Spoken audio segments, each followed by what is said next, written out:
This video will provide information about the proposed official community plan amendments scheduled for presentation to City Council, with a focus on the Housing Accelerator Fund. To effectively address the various initiatives outlined in the Housing Action Plan, amendments to the Official Community Plan, or OCP, are necessary. The OCP serves as Saskatoon's collective long-term vision, guiding the development of our community across physical, environmental, economic, social, and cultural aspects. It is a statutory plan created under the Planning and Development Act 2007 and is pivotal in shaping the city's form, structure, and land use patterns. It not only provides guidance but also prioritizes growth initiatives for the betterment of the city. In November 2023, City Council directed administration to propose amendments to the zoning bylaw, allowing for the construction of 4 units in all residential zoning districts. To facilitate this change, amendments to the OCP are necessary. Section F 2.2 of the OCP states, "Land designated as low-density residential 1 has the potential for 1 or 2 unit dwellings or community uses that are typically served by local streets. Land designated as low-density residential 2 has the potential for a range of residential building types, such as 1 and 2 unit dwellings, street townhouses, and low-rise multiple unit dwellings and community uses. These sites are typically served by local or collector streets and may be in proximity to community focal points and/or within the corridor growth area." The proposed amendment will remove the designation low-density residential 1 from the OCP and redesignate those lands to low-density residential. Next, it will rename low-density residential 2 to low-density residential.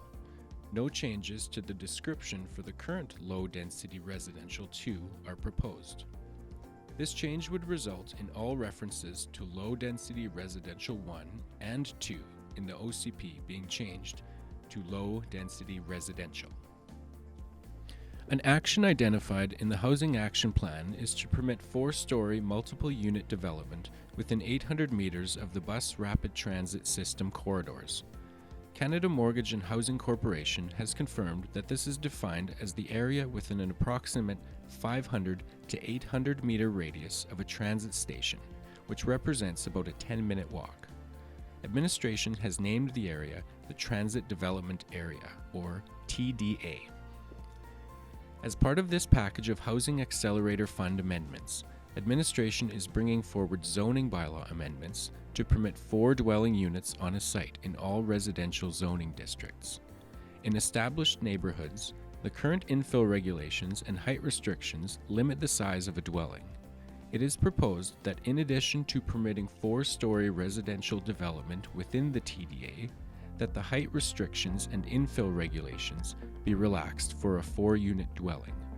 As such, the proposed TDA boundary amendment is being brought forward at this time to accommodate this flexibility.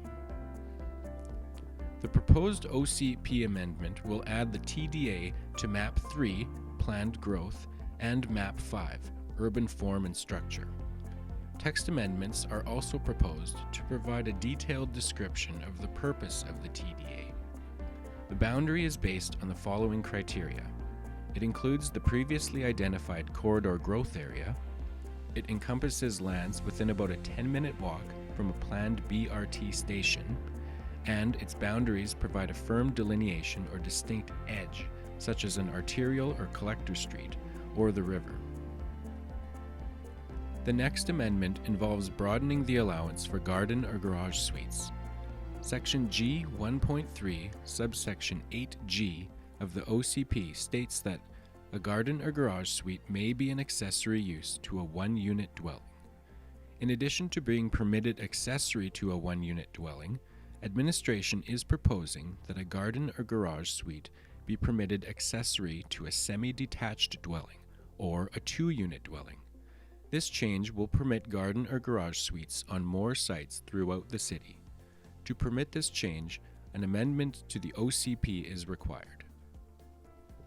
The proposed changes will be brought forward to a Municipal Planning Commission meeting in March of 2024, followed by a public hearing meeting in April of 2024. There are a number of ways to stay informed about the Housing Accelerator Fund initiatives.